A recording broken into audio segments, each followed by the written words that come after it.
And as I researched and looked and saw, what was the work that other nonprofits were doing in this space of reentry. And what was missing was the whole holistic approach for the entire family.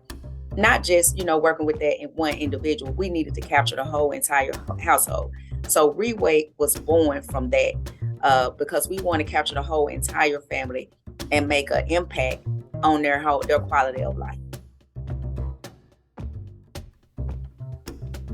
This is Chattanooga Civics. I'm Nathan Bird. I'd like to thank my patrons for supporting the show, especially the Marks family and Stephen Culp. If you're enjoying the show or the newsletter, I'd like to invite you to become a patron by visiting patreon.com/chatcivics.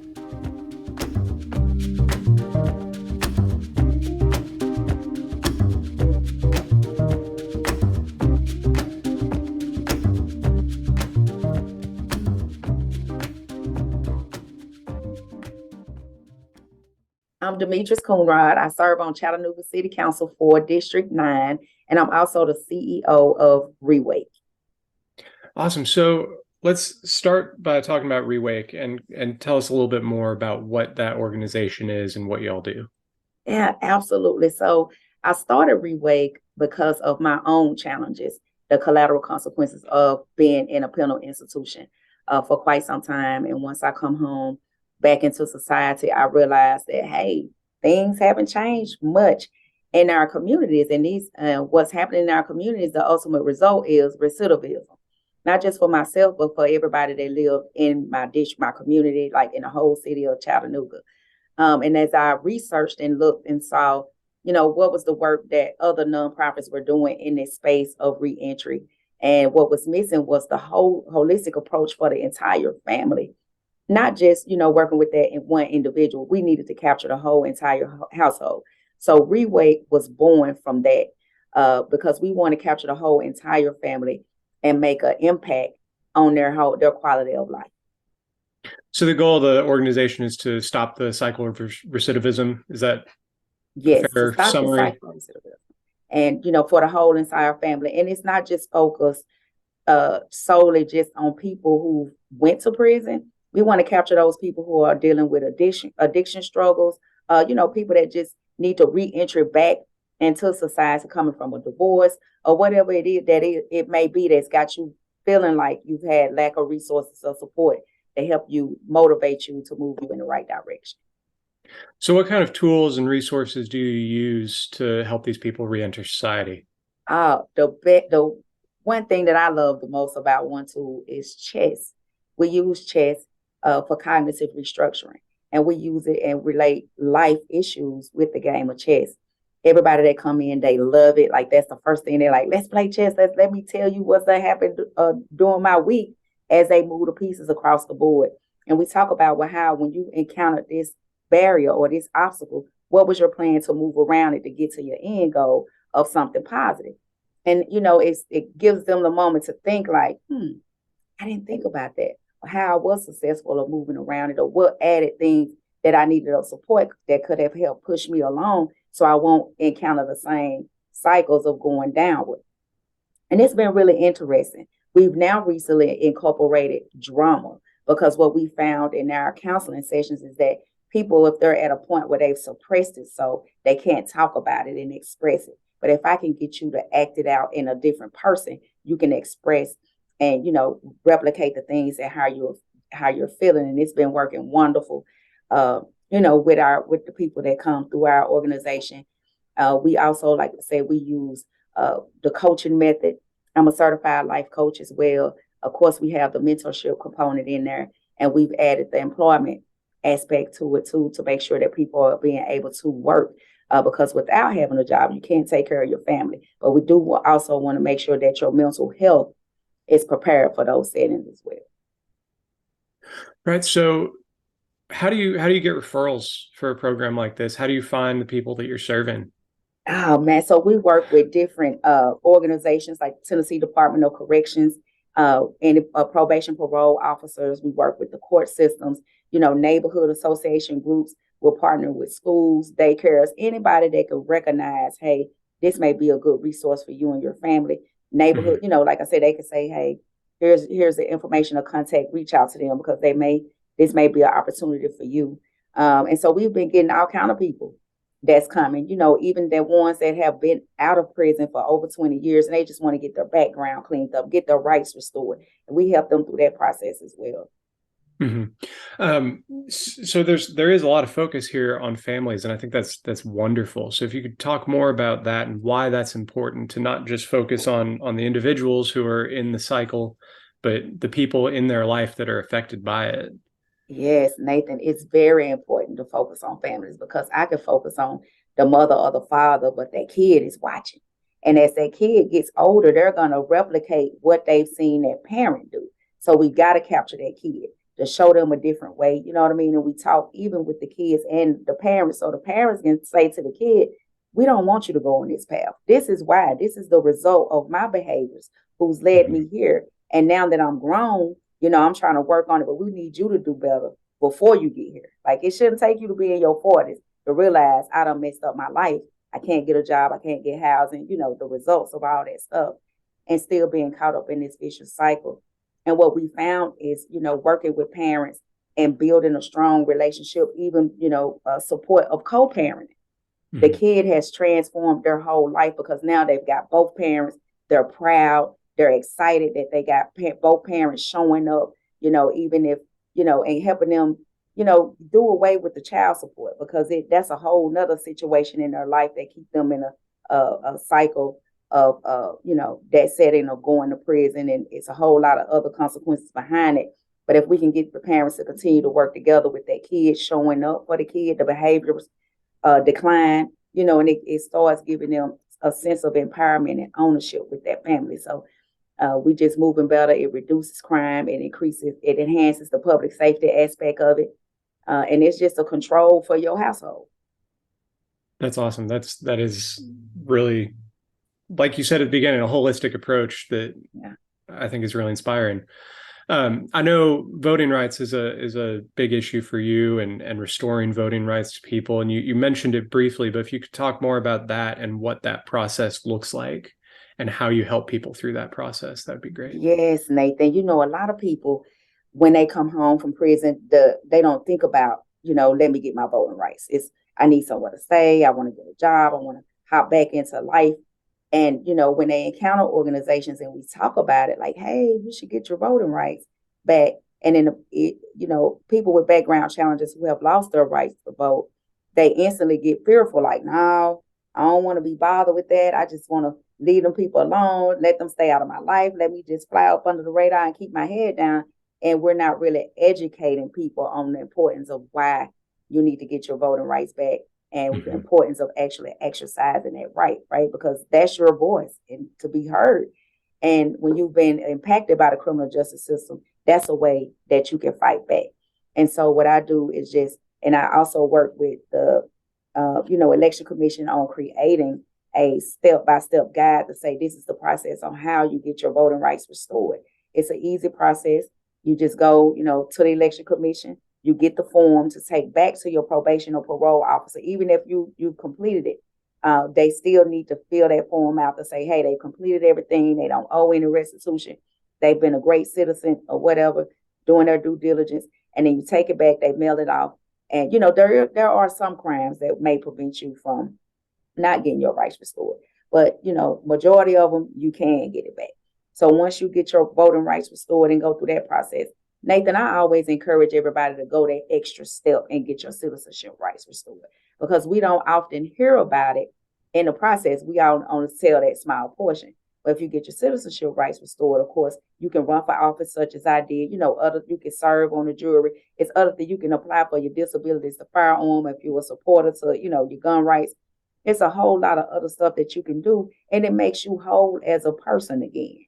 And then once that process is complete, and then petition, the governor, if you have state-related charges, or the president, if you have federal charges, to where you can right the wrong that you've done because you've been a productive citizen in society and doing the right thing. That's fantastic. I mean, this podcast is dedicated to local issues very particularly, and so to hear about people trying to get their voting rights back and trying to get their citizenship rights back. You ran for city council, and here you are, several terms in. That idea that you can serve your community in a very close proximity in a way that you might not be able to without those rights. I think that's fantastic, the work that you're doing. Thank you. So I do have one last question about Rewake. How is it funded? I know this sounds like a lot of work that you're doing, and you have to have a building to play chess in and do your drama and all this other counseling work, and you have to have, I'm sure it's not just you, I'm sure you've got some other people helping out, but where does the funding come from for the program? Nathan, and you may tickle a little bit when I say this. We just started last year submitting funding applications, to different funders, opportunities. But prior to that, what my fiance and I did was we were so passionate about it and wanted to see the vision birth, is that we went and worked a second job and used the money from that second job to fund the things that we wanted to see happen, because we didn't want people to be turned away because we didn't have the money to do it. So it's like, okay, well, what can we do? Well, let's work a job and let's put all our money into the pot and say we're gonna just execute it and do it. And it was worth it. It was just well worth it. Were we tired? Yeah, we were tired. But seeing the benefits of somebody else's life changing, I wouldn't have changed it. That's wonderful. Wow. One last question, I guess, that I'll tack on to the end. How can people get involved? Are there volunteer opportunities or fundraising opportunities that people can get involved with, or the website where people can learn more? Yeah, so the website is www.re-wake.org.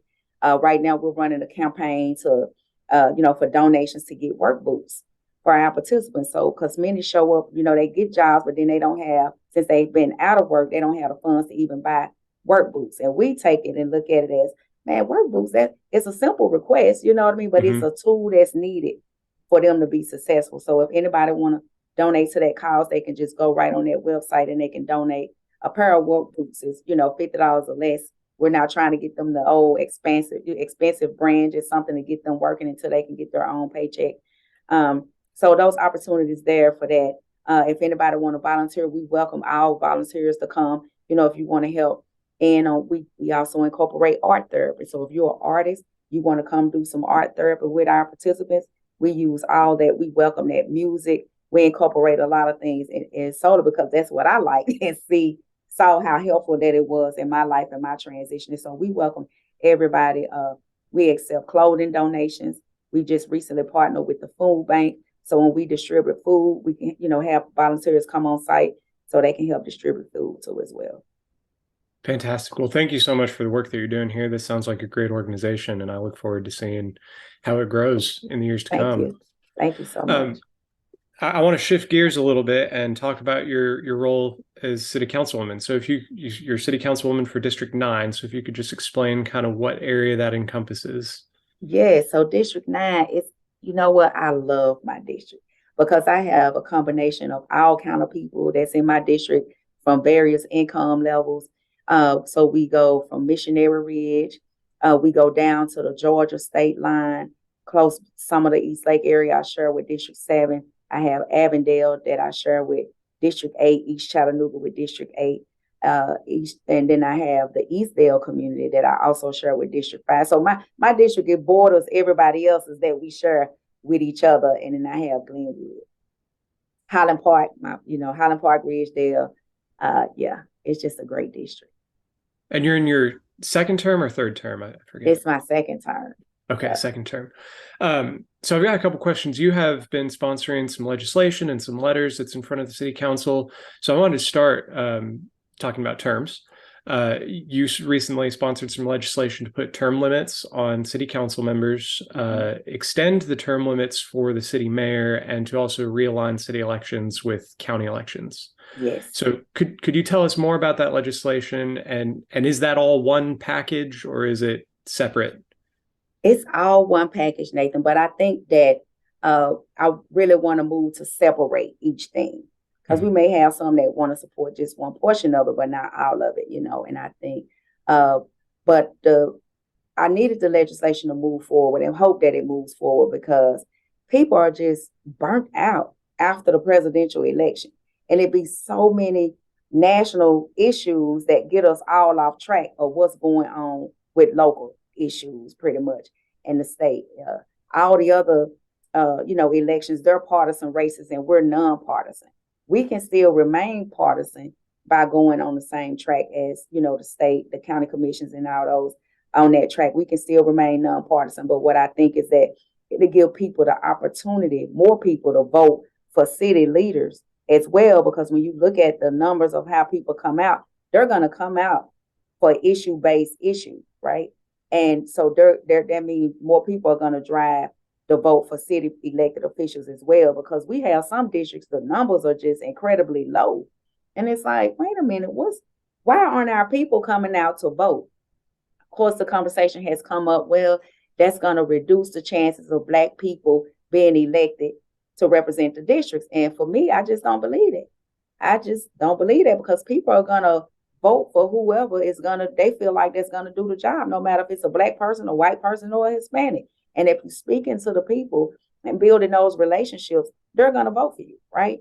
And I'm a firm believer that, Nathan, at this day and time, we shouldn't draw our districts to be that way, right? I'm a Black woman. I want to serve everybody. And I want whoever you are to know that I got you as my best interest too. You're important to me too. It's not just Black people, but we get so isolated in that way. And I think the term limits is that we have so many people that'll get on city council and be there forever. That complacency sets in, you're not as geared and motivated as, you're just there. And the community gets to the point where they saying, well, ain't no point of running. We got to wait for this individual to die. And it's like, no, if you want to run for office, run for office. If you see some things that need to be done in your community, you want to champion for it, you want to be the voice of your district, you go for it. We shouldn't let people who've been in office 4 or 5 terms stop anyone. And no one should be told that, right? So term limits for me is city council should be an entry level. After you done did 2-3 years, go on to 4 years need to be the max. We don't need you on here for 20-something years. That does nothing for our community, right? And for the importance of Black communities, how they've got a district is that we all represent each other. And we can't climb the ladder of success if we wanted to, if no one wants to move. No one wants to move. So it's very important. And I'm hoping, with the mayor, he's termed to 4 terms. Okay, well, what happens if we give him 3 terms or give him 4 terms? Like, what if we had a mayor, if we were set up like the county system? I most definitely wouldn't like that. But we should have term limits in place for city council, just like we got for the mayor. Mm-hmm. And so it's been a while since I've read the proposal, and it might have changed in committee along the way, but you're suggesting 4 4-year terms for city council and 4 4-year terms for the city mayor. Is that correct? Yes. And that may change because people are like, no, we don't want to get a mayor 4 terms. Right. So what's the next step in the process for that legislation? So now we're just kind of waiting, for colleagues to kind of look at it. And I try to do things the right way, make sure it comes across, not that, try to working with them behind. So I want people to really genuinely know that I'm following the process for myself. So giving them the opportunity to look at the legislation, share their input or ideas of what they think. Now, the thing is, Nathan, if we vote on it as a council to move it forward, then it'll be placed on the referendum on the ballot for the community members to vote and say, hey, if this is something that they want. I'm a supporter of the community having their input. So for me, that sounds good. And if the community say, you know what, we don't think that's good for our city, then hey, that's what we're going to do. But if it's never introduced for you to make a decision, because you're the voters, you're our voters. So that'll be the next step. If we decide to move forward with it, then Nathan and everybody else in Chattanooga get the vote on it to say if they want to implement it or not. Awesome. So I want to move on to another issue. You're currently sponsoring a letter, and you're asking your colleagues on the city council to join you, asking the governor to reconsider state penalties for simple possession of marijuana. Yes. Can you tell us more about why you wrote this letter and what you're hoping to achieve? Oh man, I'm hoping that he free everybody that's in state prison for a simple possession of marijuana. We know now a lot of people use marijuana for a lot of different things. A lot of people, anxiety, mental health issues, or whatever it may be. And I think that since our president, moved forward to do the same exact thing on a federal level, which only, allowed people, a small percentage of people to come home from federal prison that may have got indicted or charged from simple possession marijuana charge. But we know, Nathan, how a simple possession charge has destroyed many people's lives, right? And once it get on your background, you have a challenge of it knocks you out the running of employment, housing options. A lot of people have become homeless behind it. And we need to just take a different look at it. Marijuana, and a lot of people, like I say, they use it for different things, different methods. And that's, hey, if that's what you choose to do, cool. And now we got CBD because another part of the letter is about putting a tax on CBD, on businesses that sell CBD. Why? Because we can capture those funds and earmark them for mental health services. And so right now it's not regulated by the state. The state doesn't have a tax on it. The city doesn't have a tax on it. It will create a new revenue stream. And I compare it to the short-term vacation rental because it was a new market. It was a new revenue stream. The money wasn't captured into, what we're going to do with it or how we're going to spend it. But I think if we do get the opportunity to move forward with the taxing of CBD, it'll be beneficial for our community, especially for mental health. Great. So I've got one last question for you, and I look forward to seeing how that letter pans out. I know y'all are going to be voting on it within the next couple of weeks. Yeah. So you recently made a soft announcement that you'll be seeking a new role when your current term with City Council is over. Can you tell us more about that? Yes, I'm excited about it, Nathan. I just feel wholeheartedly like now, after 2 years of serving on City Council, and I love serving on City Council. I love the communities that I serve. But I understand that as I look through the city of Chattanooga and see the issues that are truly, truly affecting us, and we are capped by the state in certain things and how we can move and what we can do to really change the trajectory of those issues. We have to fight at the state level issues. And I'm passionate about those things. And I want the opportunity to go lead in that space at the State House for District 28. I believe I'm the person for it that will be the voice of the people for the whole, not just for the District 28, but for the entire city of Chattanooga, right? I've built those relationships with people because I understand that you just can't operate with a specific political party. You got to work with everybody to get the things done that we need for the city of Chattanooga. And that's my plan. And right now I'm just, taking a tour of the community, of the district, asking for people input, making them aware of what I plan to do, getting to know other people in those areas. And so we can work together as a unit to make sure that we're getting the things that we need from the state. Awesome. Well, I look forward to hearing more about that. And I'm sure that race will start gearing up here soon. Yeah. Is there anything else you want to mention before we close off here? Plug the website one more time for Rewake and any other information you want to share? Yes, check out the website, www.re-wake.org. If you're interested in jumping on any other campaigns for work boots, you can click the donate link there if you want to volunteer. Just come on board and volunteer. Just let us know what you have to offer us that we can add, what you would like to do, how you would like to plug in. We welcome everybody. Awesome. Well, thank you so much for your time. Yeah, you're welcome, Nathan. Have a great day. You too.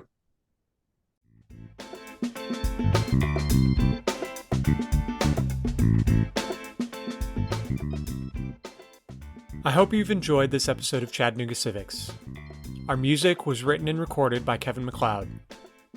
If you have any questions or feedback, please send me an email at chattanoogacivics@gmail.com. You can follow me on Facebook, Twitter, and Instagram @chatcivics, or visit the website chattanoogacivics.com. Thanks for listening.